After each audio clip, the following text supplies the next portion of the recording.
It's your time to register for the first ever, first of its kind, inaugural higher education podcasting conference called Higher Ed PodCon, put on by your friends here at the EdUp Experience, EDU Alliance, and Higher Ed Pods.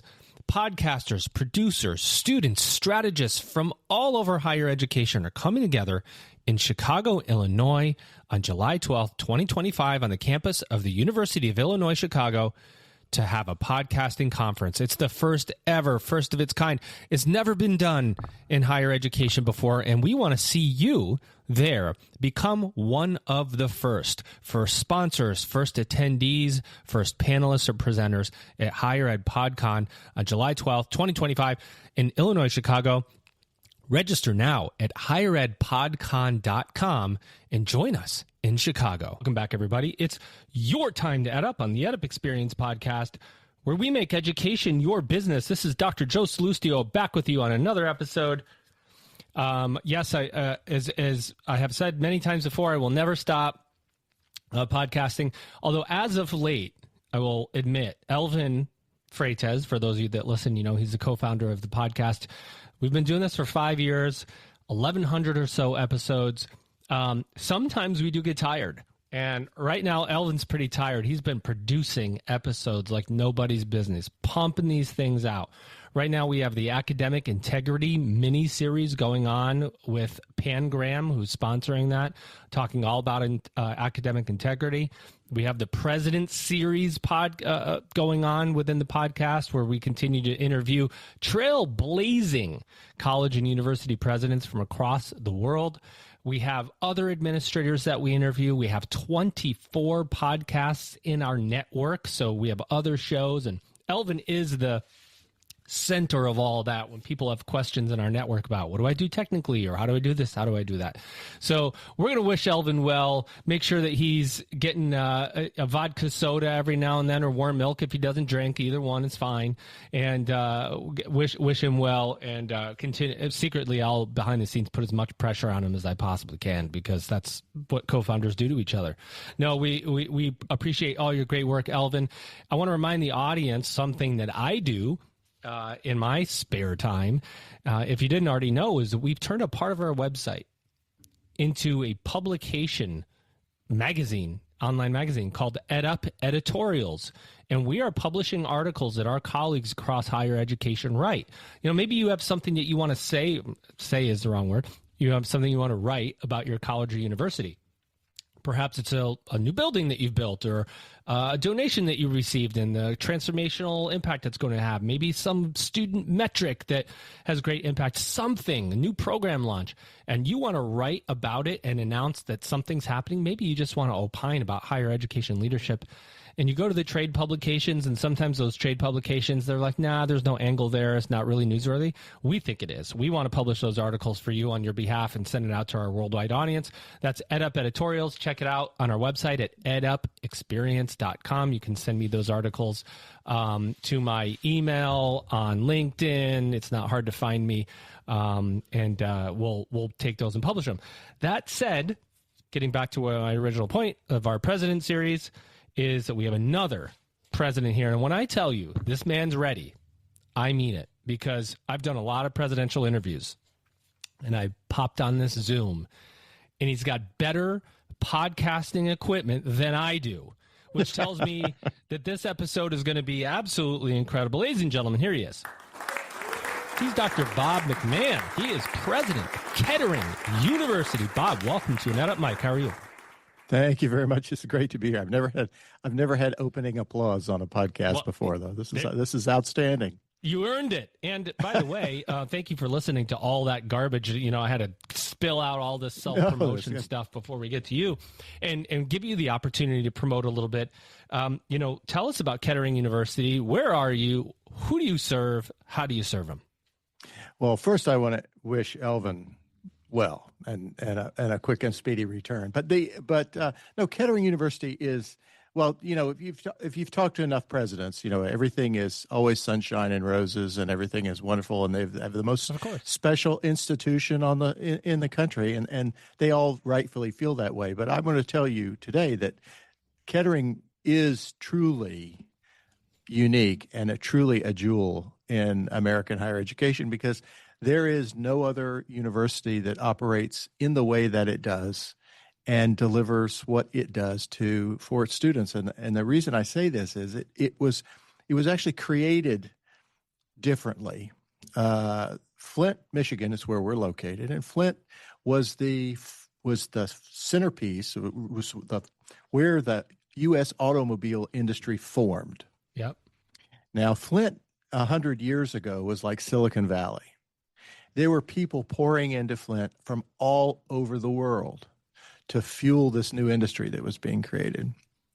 And it was being created by people who were entrepreneurs at the time, people whose names are brands now. I mean, there was a Chevrolet, Louis Chevrolet. There was a Dodge and a Ford, of course. Most people know that. But all of these people were young entrepreneurs at this time.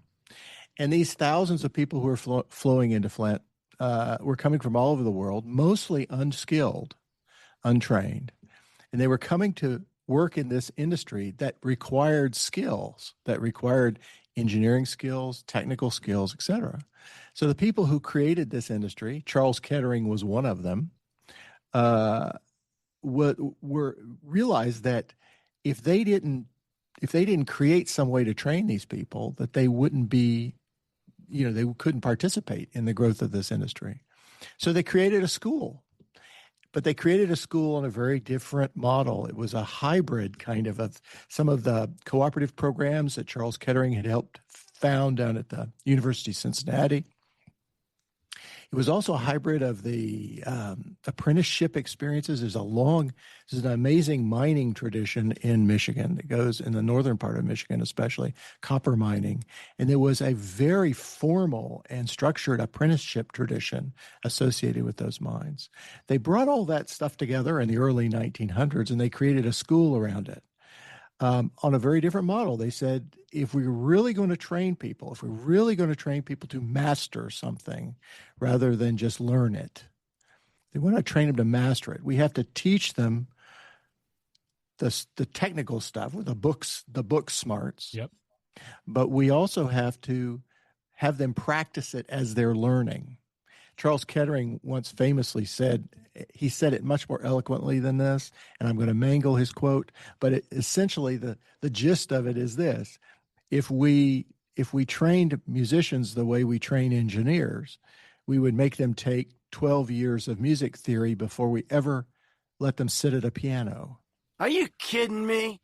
Yeah, exactly. But that's ridiculous on its face. That's not how we do it. We teach students music theory, how to read music, et cetera, but we also practice, and they create this virtuous circle between the theory and the practice, and they believe very strongly in this.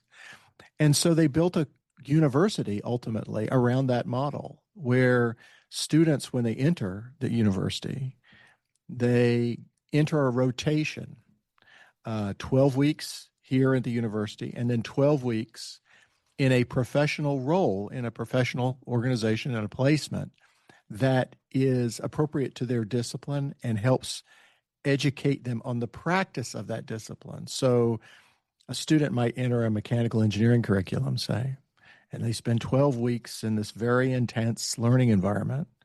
And we have one of the top ranked undergraduate engineering programs in the country. So they, in this very intense classroom environment, and then after 12 weeks, they leave and they go into a professional role we work with 500 or so companies worldwide, companies and organizations It's worldwide. Insane. I love it. Yeah, I did.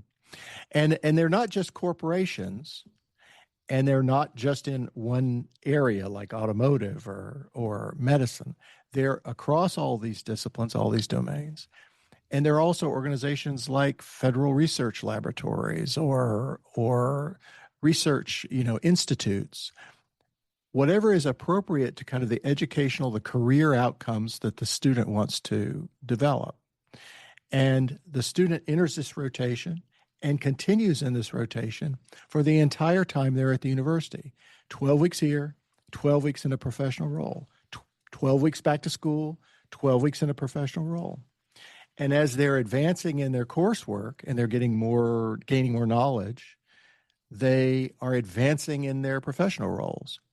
So the students who graduate from our university graduate with one of the best undergraduate degrees in the sciences and engineering, but they also graduate with 2 to 2.5 years of appropriate, directed, professional, mentored experience in the practice of their discipline.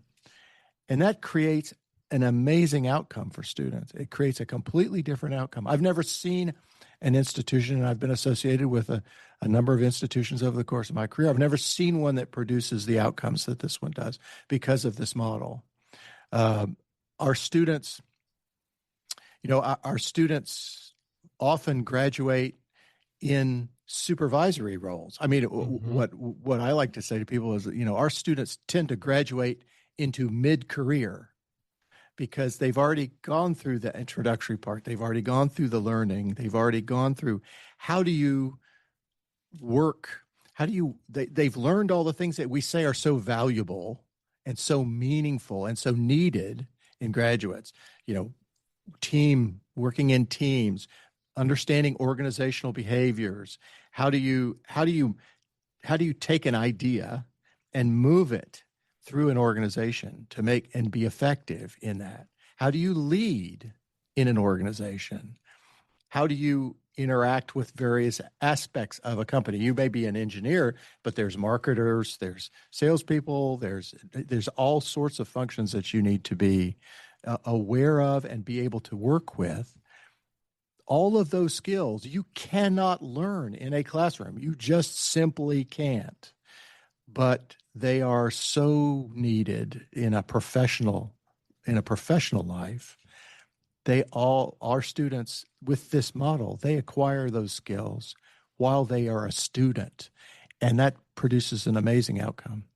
Amazing. You said it. I think about a byproduct of this model. By the way, I don't know why we're not hearing more about Kettering, because this is what everybody's writing about right now. This is, it is. Co-ops, it is. Work-based learning. Why aren't we doing this? It's like, well, someone's doing it. We are doing it. We've been doing it for 100 years. Yeah, we need to look at this model. We need to reproduce it. If this is the model of the future, how do we reproduce it?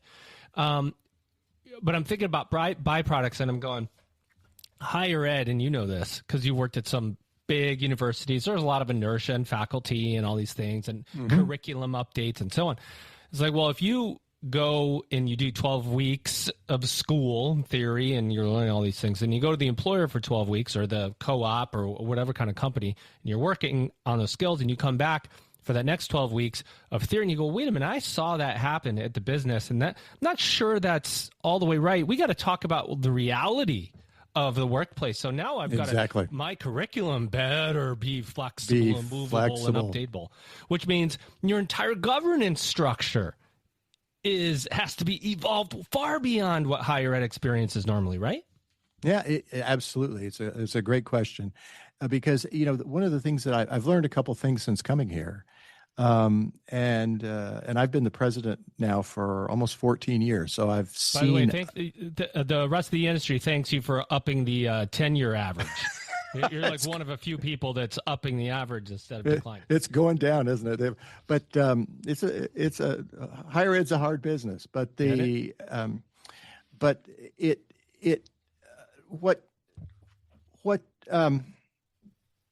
what I didn't fully appreciate when I came here is there's a modesty associated with the structure of the institution, right? The people who created the university start with the premise that half of what you need to learn you can't learn here. So what we're going to do is we're going to create a model that integrates the places and the venues and the things that you need to do to fully master your discipline. We're going to integrate that into the university. We're not going to say, okay, you stay here and then we're going to send you off and then you can figure out whether or not you like this. But also to your point, when you spend half of your time away from the university, and the one thing I didn't say is when they're in these professional roles, they're employees of these organizations. They are full. They have they are paid. They're very well compensated. They have benefits. They have, they are full employees. Many of them have retirement plans and et cetera. But when you spend half of your time in these roles, when you come back, the communication across that boundary is both ways. Yep. In the sense that the behaviors that they learn when they're in these professional roles, they bring back to the university, and it informs how they engage their education and how they work with other students. We don't have to teach team building here. They do it naturally because they're learning it in the organizations that they are part of. And to your point, we have different kinds of conversations here in the classroom. A faculty member might say, today we're going to study the mass transfer equation, and Jane, I know you're working in the superconducting wind tunnel, the low temperature, the cryogenic wind tunnel at this facility, and you must be using this, applying this. How do you apply this theory in your daily work? And Jane will say, well, we don't use it quite like this because we found that this approximation works better, and we could da. And so you're constantly having to flex what you teach and how you teach it to be relevant to the state of the industry. Because our students, I like to say, we're getting evaluated every 12 weeks when a group of students comes back and tells us what we're doing well and what we're not doing well. And they will tell you. And they will tell you. Yes, they are not shy. Epic. So just going down this trail, if I'm coming to Kettering and I'm a faculty member and you're interviewing me, or provost or whoever's interviewing me, and you tell me something like that, does that scare some away? Where all of a sudden I'm just not going to be teaching the way I thought? Or am I going, wow, this is the most interesting teaching job I'm ever going to have? Because you think about teaching, boy, would I rather be doing it like this, where we always talk about co-creative learning. Is a student going to co-create the curriculum? That's the best way to do it. This is co-creation of curriculum and learning when it's happening in real time by multiple sources, by multiple stakeholders all at once, rather than sage on the stage. Do you have some faculty that just say, that you had before, that just go, I don't think so, this is not right for me? Or is it, wow, every single time you've got them coming in, or is there a balance? There's a balance, of course, but it tends to be towards the latter response, because people, when they come here, they know they've done their research and they understand what we do. And quite honestly, I'm first and foremost, my business card says professor of physics and president, right? I mean, my first love about higher education is education and being in the classroom. And so I always look at it from that perspective, in the sense that as a professor, what I want students that are engaged, that are participants, and not just expecting me to be the sage on the stage, but are actually, critically digesting what is happening in the classroom with an eye towards their own experience and how it is, and that you get here.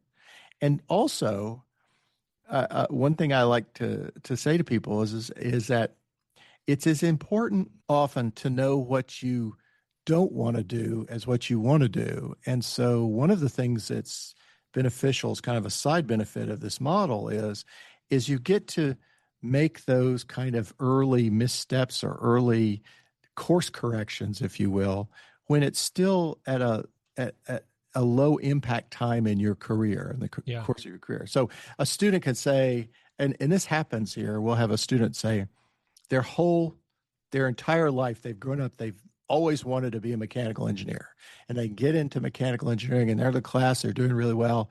And then they go out into their professional lives, and they say, well, this is not what I thought it was like. And I didn't have to wait 4 years to figure that out. That's right. I like the class. I love the theory of it, but I don't really like this. And in that case, we'll say, well, maybe what you want to do, mechanical engineering, very broad, is let's switch to a different form of a placement in a different role. So maybe you're in a design role and you want to go more into production engineering, so that kind of thing. And often too, they'll say, I really thought I liked that, but what I found I really love is chemical engineering. I really love that. And so I want to change to that and do that. So you have that opportunity to pivot early in your career before you've spent 4 years vesting in a curriculum and in a degree, only to get out and find that it's not quite what you thought it was going to be like when you get out. So tell me about the student profile. Do you have students of all different kinds? Is it more the quote unquote traditional student? Do you have adult learners? So give me an idea of who you serve from the student profile. We do. We have a very broad student profile, actually. We do have some adult learners, but they're mostly first, what you would call traditional, post-high school, first-time, full-time freshman, FTF. First-time, yep, okay. That's right, first-time, full-time freshman. We have transfers from different organizations. We have the same kind of mix as you see at a lot of institutions. What we tend to kind of skew towards is students or individuals who really like doing things. They like building things. They like challenges. They define, they're often students who, we always kid, they're a student who is,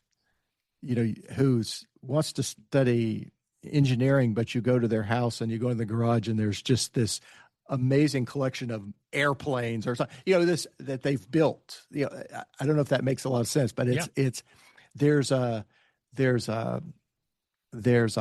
hunger in a lot of our students to go beyond what they're being presented in the classroom or in the kind of traditional education and do something else. They're tinkerers. They're tinkerers. I'll talk to a student. One student I really love. She was here a few years ago. She came from another university. She was studying.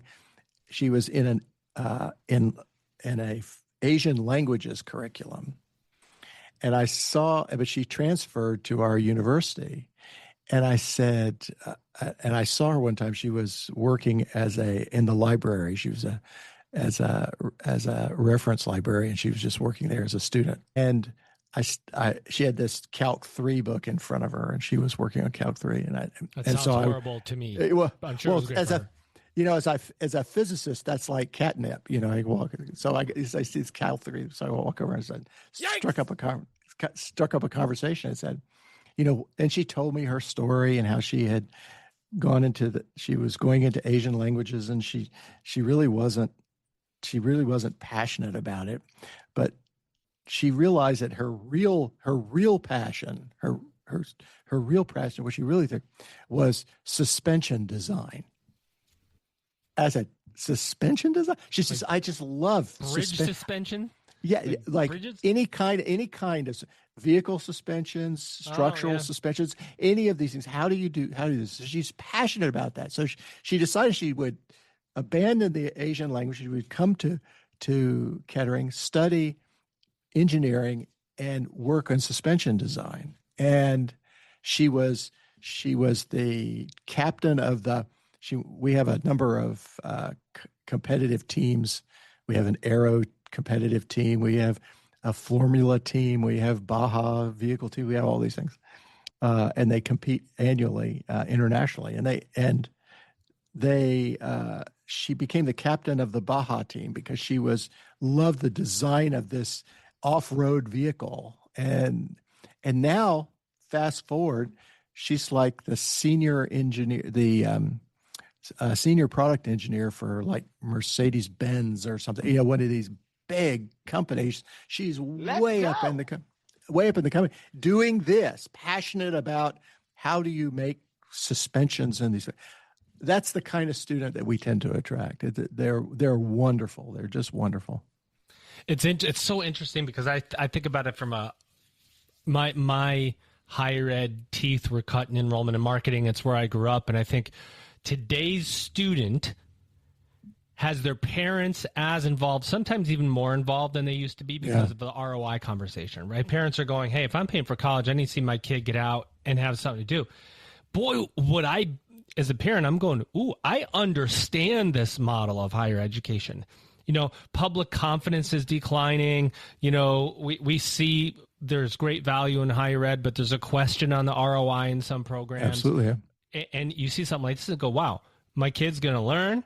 They're going to do it and learn and do it, learn, do it. I get that. I see this investment. And so as a parent, I become as important in the decision-making process for my kid. I'm imagining you're marketing and talking to the parents as much as you are the student, just because of this, like almost I hate to say, we tend not to use the word guarantee in higher education, but a certainty that you're going to do what you learn. It's your time to register for the first of its kind inaugural higher education podcasting conference called Higher Ed PodCon, put on by your friends here at the EdUp Experience, EDU Alliance, and Higher Ed Pods. Podcasters, producers, students, strategists from all over higher education are coming together in Chicago, Illinois on July 12th, 2025 on the campus of the University of Illinois, Chicago, to have a podcasting conference. It's the first of its kind. It's never been done in higher education before, and we want to see you there. Become one of the first sponsors, first attendees, first panelists or presenters at Higher Ed PodCon on July 12th, 2025 in Illinois, Chicago. Register now at higheredpodcon.com and join us in Chicago. Yeah, no, and I think we're all having to have that conversation on those multiple levels these days. But it certainly does resonate with the families and with the parents, because they, I often say when I'm meeting with parents, I said, our placement rate for our students vacillates wildly between 99 and 100% every year. A lot of our students are given have offers in their junior year from the organizations they're working with. Most have multiple job offers when they leave, because they are so ready to be a productive and contributing member of any organization that they go to.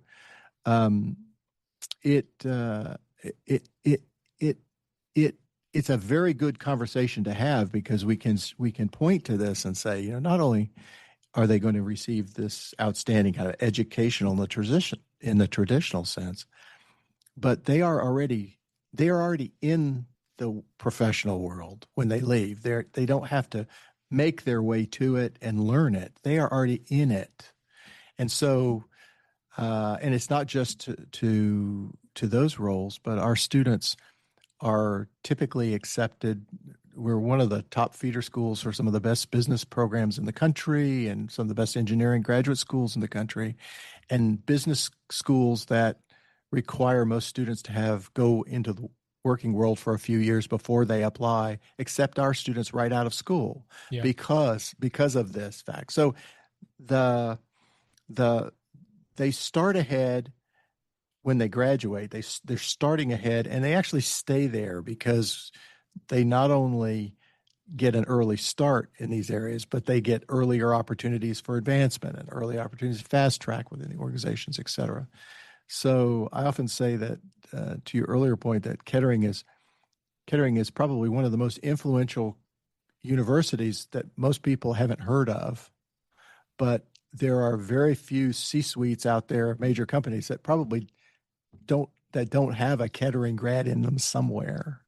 Victory! Because they are everywhere. They are across industries, from our traditional bases in automotive and aerospace, to medicine, to biomedical engineering, to finance, to artificial intelligence, to you name it. They are across industries. It's a phenomenal model. And to your earlier point, it really is something that is really resonant with what people are asking of education now. They say, why can't universities do this? And typically when they say this, the this is us. Why can't they? Well, it's not so it's not so easy for a traditional institution to adopt a model like ours, Yeah. because it requires that when we in traditional higher ed, when we talk about the importance of experience and exposure, co-ops and internships, et cetera, and all these things, these are all very important. But what we always try to do is we try to integrate them and try to shoehorn these experiences into the traditional university curriculum. That's right. And so we always keep the conceit. We always operate from the conceit that the important part of the university experience is what they get at the university. You have to relax that a little bit, and you have to say, okay, what they get at the university is important, but it's really only half of what they need to get. And if you're going to fully educate them, if they're going to master what they're studying, they have to spend as much time applying it and learning from its application than they are in learning the theory of it. And most institutions are not prepared to make that leap. And we're fortunate in the fact that we were founded on that leap. And so we don't have to shift from something else. Which makes me realize why you've been the president there for so long. Because if you looked somewhere else, you'd be bored out of your mind. Oh, the students here are amazing. They are just amazing. You would go to a traditional school. Let's say I'm sure someone tried to recruit you at some point to come to another school and said, look at this. And you went, I will die. I will be so bored out of my mind there, because I mean, just the cadence, the speed, the real-time evolution of learning as it happens in front of you. If your real love is education, as you said, you're getting front-lined. You're just getting it all the time. You're becoming fulfilled with this real-time learning that's happening around you, and you're seeing the light bulb go off in students long before the rest of us do at some point in traditional universities, because they're going, hey, I was in class 2 weeks ago, and then I did this thing. Look at this, whatever this is, right? And so then now, let's say in some alternate universe, you went in as a president in a traditional university, you'd be sitting around going, how do I implement the Kettering model here at this university, right? I'm like, that's what you do. So that, I mean, this has spoiled you forever in a good way. Yeah, it's in a good way, certainly, and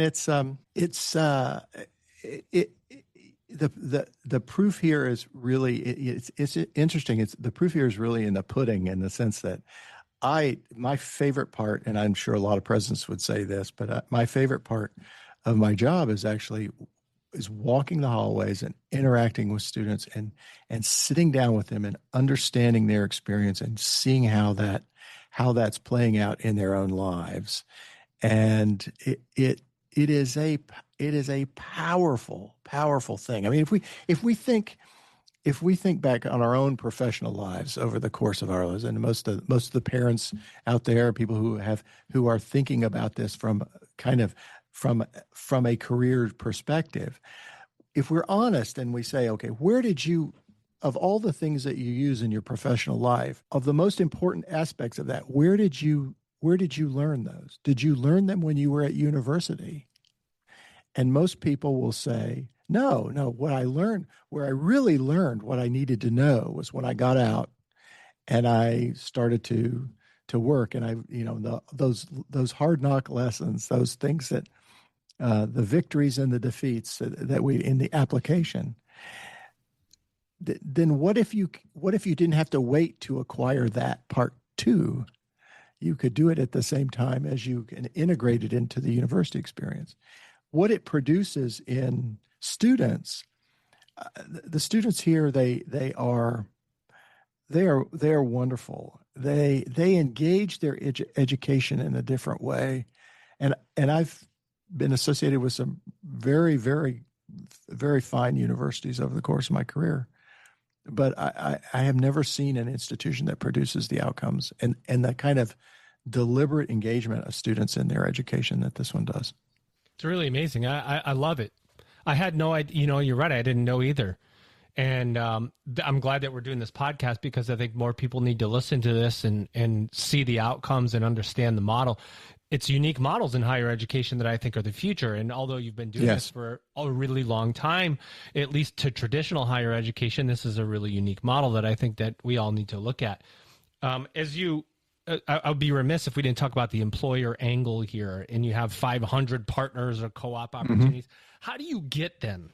And I guess the other part of that is talent so hard to find these days for employers that they're really reaching down early to try to find that talent and groom them and get them ready for pipeline? So what's going on? They need to because I always say that talent is for most organizations, if you ask them what's the gating factor for their growth or for their for their operations, they will invariably say talent. I can't get the people I need.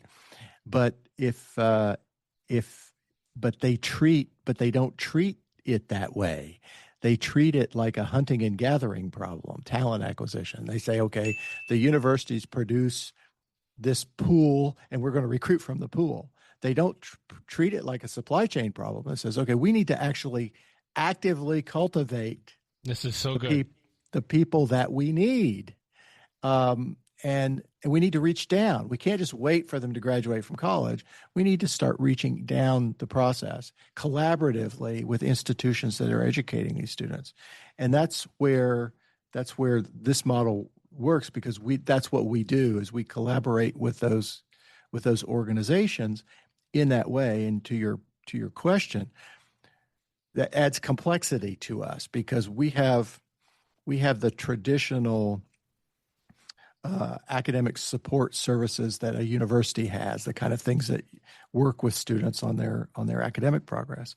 But we have a whole separate parallel function here that is working with the cooperative placements and career services and doing career design with students from the very beginning, and then working with the companies, because we have to face both ways. We have to match students to opportunities, but we also have to prepare companies for how to take advantage of this experience and how to properly participate in the education of the student, because they're mentoring the student in a critical way as well. So we have to oversee that. We're not just sending students off to work.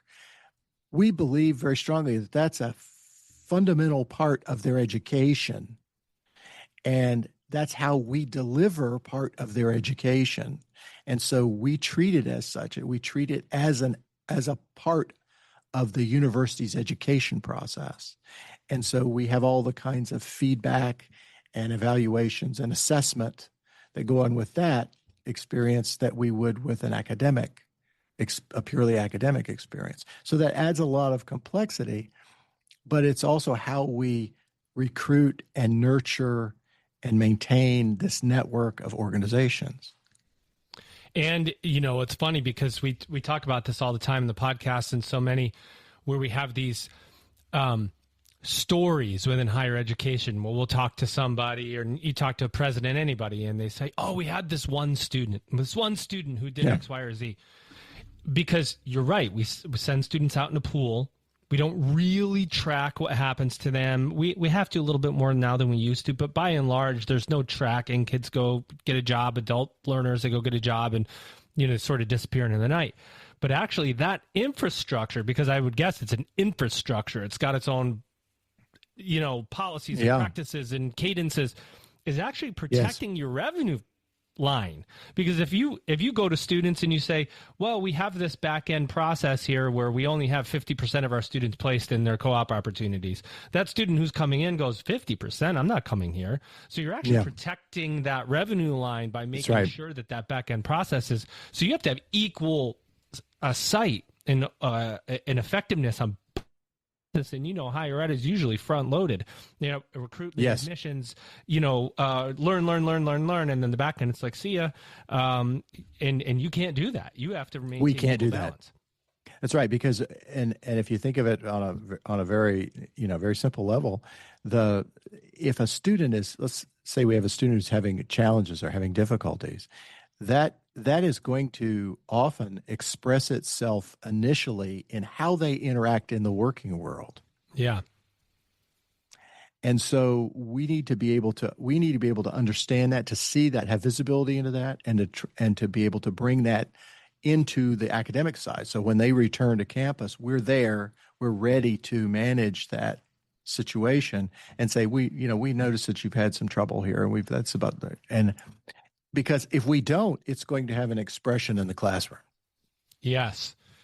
And conversely, because you know this all the time too, and you said it at the beginning, we talk about students, they need critical thinking skills, they need leadership skills, they need how to work on, they got to know how to work on teams and team and do all these things.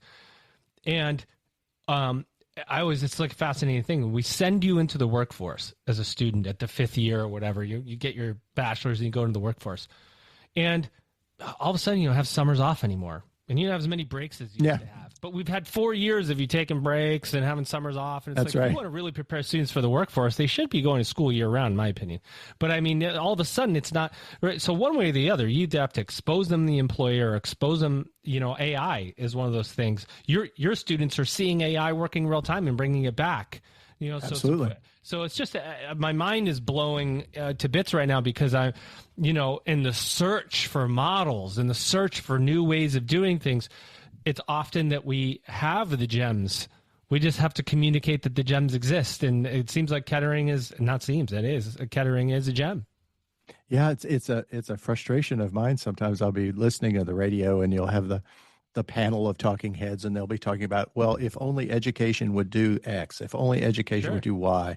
And they end up often describing us. And I just, after a while, I want to throw a brick at the radio because I said, just come look there. The examples of this actually do exist out in the education. With one of the unfortunate things is higher education as a sector gets painted with a very broad brush. Very. And we're, to a lot of the media, we are universities. Yeah, today's colleges and universities are X or Y. Are X or Y. And that's really unfortunate because there's a lot of experimentation that's occurred in the sector and a lot of diversity and a lot of real creativity in how you deliver an outcome for students. And a lot of that gets lost in that conversation because it gets painted over with the same with the same brush. So right. Well, we want to give you the by the way, I could do this for another hour because I have so many more questions, and maybe you can have somebody write up, or you write up an article or edit up editorials that we can put out for you to our audiences across the world. Yeah, I'd love to. But the last two questions I have for you, one more of an open mic. Tell us anything else you want to say about Kettering University, open mic, any direction you want to go, anything that you think the audience should know, and close us out by telling us what you see for the future of higher education. Oh my gosh, do we have another hour? We do. We do. If you want, I'm available. No, open mic about Kettering. There's so much here. I would love to, but I'll use that time to reiterate something that I often say. It's kind of a similar thing that we talked about before. When parents, we were talking about parents a little earlier. When parents come here, and we'll have an open campus event, and we'll invite the students in, and we do all sorts of things, of course, like most universities. But I always remember when we're talking about our model and how we do go about what we do, I'll see parents sitting off to the side of the room, kind of sitting there, and they have this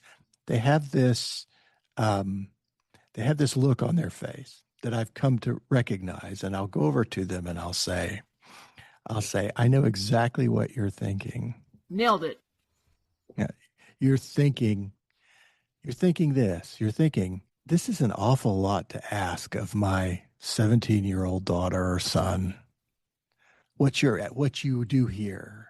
I can't envision my son or daughter doing this. And I said, and I'll say, but I'll tell you this. We've been doing this for over 100 years, and we are very good at it. And we have a very long and storied tradition of producing amazing graduates on the other end. The one thing I will promise you is that the person that walks through the door in a year from now will be a very different person than the one that you send to us in a few months, because it's not just about the academic growth and the knowledge growth, but it's about the maturity and the poise, the professional comportment, all of those things that come as a part of this, and you'll be amazed. And then the parents will typically come back and say a year later or at the family day or something, you were right. Yeah, it's incredible what's happened. And as far as higher education is in it's beyond cliche to say that higher education is being disrupted right now. The very business model, for the reasons that you were talking about earlier, is under basic assault. And we are faced as a sector of, if we're not careful, of being the classified ad brokers of the newspaper era. Yeah. Because the expectations of families and the expectations of students and quite frankly of our culture more broadly, the expectations are changing dramatically and rapidly. And higher education, I mean, after all, we wear robes at commencement that have their origins in the 1300s. That's not a rapidly evolving. My son says, "Put on your wizard hat, Dad." That's exactly. But we're going to have to, and we're going to have to adopt some flexibility in how we think about what we do in order to continue to be competitive going forward, because the higher education will be increasingly a spectrum of opportunities for students and for families. And making the case for a university education is going to become more and more challenging as we go. Wow. I got to tell you, sometimes just the confluence of factors and voices and thoughts and insights on this podcast come together to make something beautiful. This is one of those times. Just the model itself, the timing is so right for it. I'm shocked that some of the writing and reporters out there who are writing articles about work-based learning and we need more of this or not, coming to Bob, to you and saying, how the heck does this work? And let me write about it. But I hope that they're listening to this and that you get some traction in your model. Ladies and gentlemen, we're going to outro him the same way he introed. He's Dr. Bob McMahan. He's the president of Kettering University. Bob, did you have a good time on the podcast today? I did. Thank you very much. Haven't had that much applause in a long time. So well, I'm going to clap for you and what you're doing right now manually. Ladies and gentlemen, you've just upped. It's your time to register for the first of its kind inaugural higher education podcasting conference called Higher Ed PodCon, put on by your friends here at the EdUp Experience, EDU Alliance, and Higher Ed Pods. Podcasters, producers, students, strategists from all over higher education are coming together in Chicago, Illinois on July 12th, 2025 on the campus of the University of Illinois, Chicago, to have a podcasting conference. It's the first of its kind. It's never been done in higher education before, and we want to see you there. Become one of the first sponsors, first attendees, first panelists or presenters at Higher Ed PodCon on July 12th, 2025 in Illinois, Chicago. Register now at higheredpodcon.com and join us in Chicago.